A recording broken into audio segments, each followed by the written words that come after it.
હાલો મિત્ર, જય શ્રી કૃષ્ણ. સ્વાગત છે તમારા બધાનું આપણા કિચનમાં. આપણે આજે બનાવશું મમરાના લાડુ.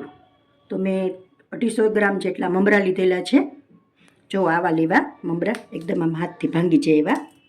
થોડા પણ પોચા હશે તો લાડુ તમારા નહીં સારા થાય. 150 ગ્રામ જેટલો મેં ગોળ લીધેલો છે.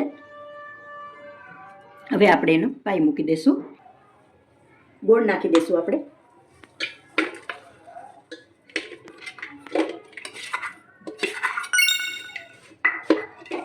ગોળ મેલ્ટ ન થાય ત્યાં સુધી ચલાવતું રહેવું.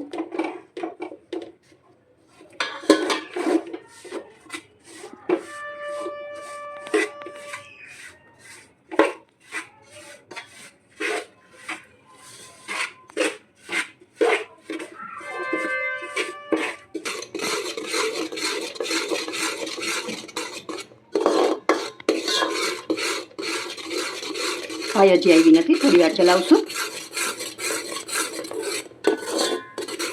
આપણે પાયો જોવા માટે થોડું પાણી લઈ એમાં જોઈશું. અંદર આ ઉપર આમ બબલ્સ થવા માંડે ને એટલે એકવાર જોઈ લેવું.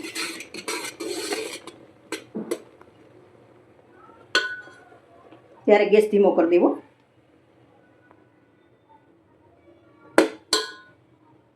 હજી નથી આવી, કાચી છે.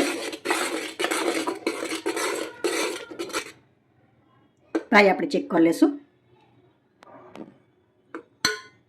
થોડું ઠરવા દેશું એટલે ખ્યાલ આવે. આપણે જો આવી રીતે આમ ભેગું થઈ જાય ને એ પાય આપણી રેડી છે. રેડી છે. હવે આપણે મમરા નાખી દઈશું. આમાં સારી રીતે હલાવી લેશું.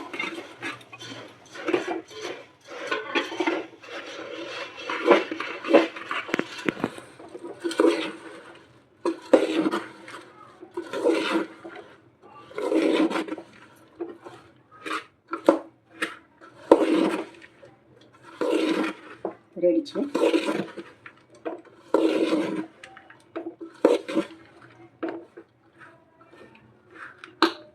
ગેસ આપણે બંધ કરી દઈશું. હવે નીચે ઉતારી લેશું. લાડુ વારી લેશું હવે બધા આપણે. હવે થોડું ઠરી ગયું છે. થોડો પાણીવાળો હાથ કરવો એટલે લાડુ તમારા સરસ વરે પરફેક્ટ. લાડુ પછી તમારે જેવડા વારવા હોય એવડા આવી રીતે આપણે બધા લાડુ વારી લેશું.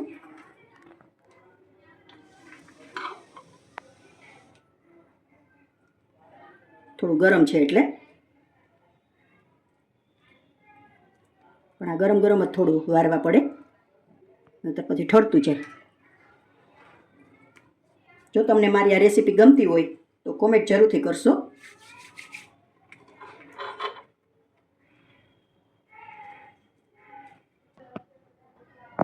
તૈયાર છે આપણા મમરાના લાડુ.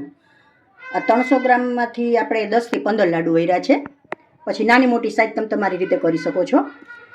જો તમને મારી આ રેસીપી ગમતી હોય તો લાઈક કોમેન્ટ કરશો.